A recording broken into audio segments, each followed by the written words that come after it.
Well, I was actually in the middle of Tahrir Square, Liberation Square, when that taped speech was broadcast, and I can tell you that the thousands of protesters who were still out there, despite the curfew, were very angry at the president. One of them turning to me, telling me it's a shame, another one explaining that with him it's always the same story over and over. He never wants to leave. Basically, people absolutely not convinced or satisfied by that offer he made, or rather that concession to not run again come September. They want him out, and they want him out now. That's pretty much what we could hear last night. Other than that, a lot of people telling me as well that he should be put on trial for crimes ranging from corruption to murder. A lot of these protesters holding him personally responsible for the deaths of several protesters during the violent confrontations between them and the police a couple or a few days ago.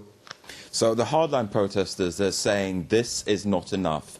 But what about the rank and file of the protesters, so to speak? Are they willing to turn up in the streets from now on?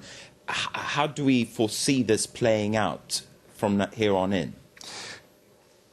Well, that's an interesting question. I went around asking the protesters, so now that your Million Man March has pretty much worked in the sense that they probably got to that number, especially nationwide, if you look at the numbers in different cities. And they were telling me two things. First of all, that they're very determined. They'll keep doing it over and over, and this is pretty much paralyzing the country. So there's an economic struggle right there as well between them and the institutions, the country itself, which is really suffering economically from this situation. Another thing that the more hardcore ones were telling me is that if he doesn't get the message, then they're going to start taking over powerful or important symbols. Remember that the party headquarters were burned down last Friday. This time they're talking to me about taking over the state television today, for instance. Or yet another phrase which I heard a lot was, we're going to walk straight to the presidential palace and knock very loudly on his door.